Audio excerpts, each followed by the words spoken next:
राजकीय सल्लागार आणि कथित भोंदूबाबा अशोक खरात याला पोलिसांनी बेड्या ठोकून 2 महिने उलटल्यात। महिलांचं शोषण, जमिनींचे गैरव्यवहार, भीती दाखवून पूजा अर्चा, आर्थिक गैरव्यवहार अशा अनेक गुन्ह्यांबद्दल खरातची अजूनही चौकशी सुरू आहे। पण या 2 महिन्यात तपास यंत्रणांच्या हाती नेमकं काय लागलंय? खरातच्या कथित पाठीराख्यांची चौकशी होणार का? खरातला शिक्षा कधी होणार? असं एक ना अनेक प्रश्नांची उत्तरं अद्यापही मिळणं बाकी आहे। पाहूयात।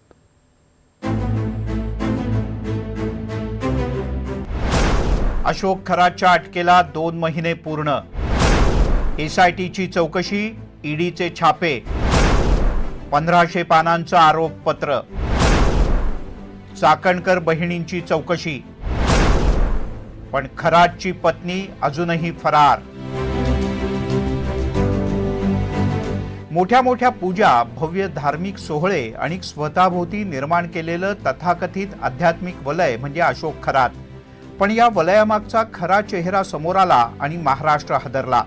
अशोक खरातच्या अटकेला 2 महिने पूर्ण झाले आहेत। मात्र या 2 महिन्यात कायद्याच्या हाती नेमकं काय लागलं हा प्रश्न अजूनही कायम आहे। लैंगिक अत्याचार आणि आर्थिक फसवणुकीच्या या गुन्ह्याची चौकशी आता अंतिम टप्प्यात आली असं कळतं।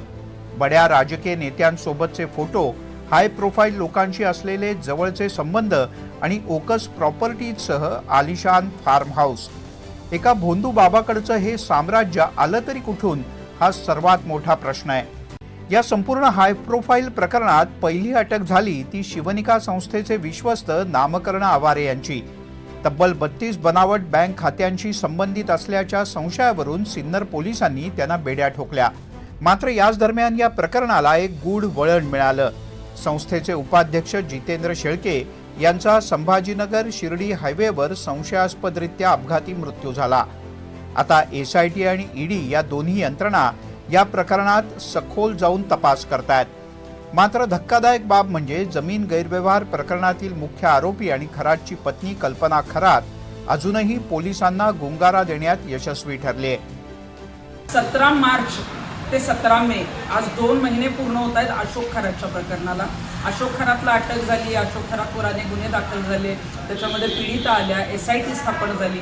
परंतु ज्या प्रशासकीय अधिकाऱ्यांमुळे आणि ज्या राजकीय नेत्यांमुळे हे प्रकरण लांबलं गेलं किंवा दाबलं गेलं, त्या कुणावरही आतापर्यंत जे आहे ती कुठलाही गुन्हा दाखल झालेला नाहीये, कुठलीही कारवाई झालेली नाहीये। त्यामुळे 2 महिन्यानंतर अजूनही कल्पना खरातलाही अटक होत नाही, म्हणजे कुठंतरी हे प्रकरण जे आहे ते दाबलं जातंय।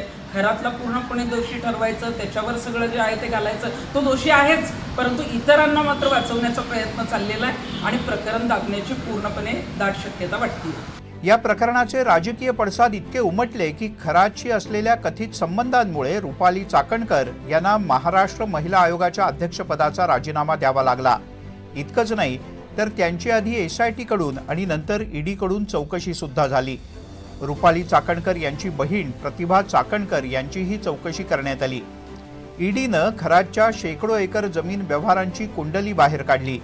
या प्रकरणानंतर राज्यभरात अंधश्रद्धेच्या नावाखाली चालणारी दुकानदारी समोर आली आहे। भीती दाखवून पैसे उकळणं आणि महिलांचं लैंगिक शोषण करणं अशा भोंदूबाबांच्या विरोधात आता महाराष्ट्र पोलिसांनी राज्यभरात कारवाईचा बडगा उगारला।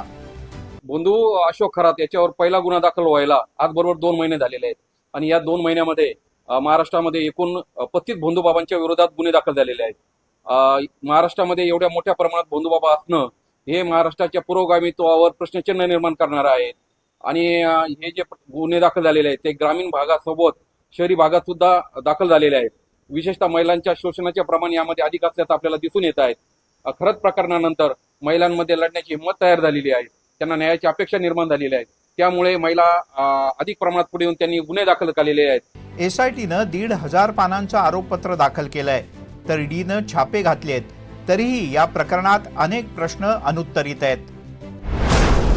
महिलांचं लैंगिक शोषण करणाऱ्या खरातचा गॉडफादर कोण?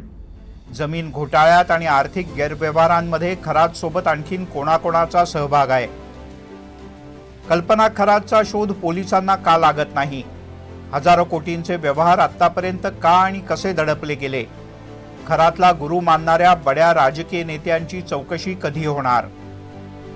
मुख्य आरोपी अशोक खरातला वाचवणारा पडद्यामागचा सूत्रधार कोण हा प्रश्न आजही अंधारातच आहे।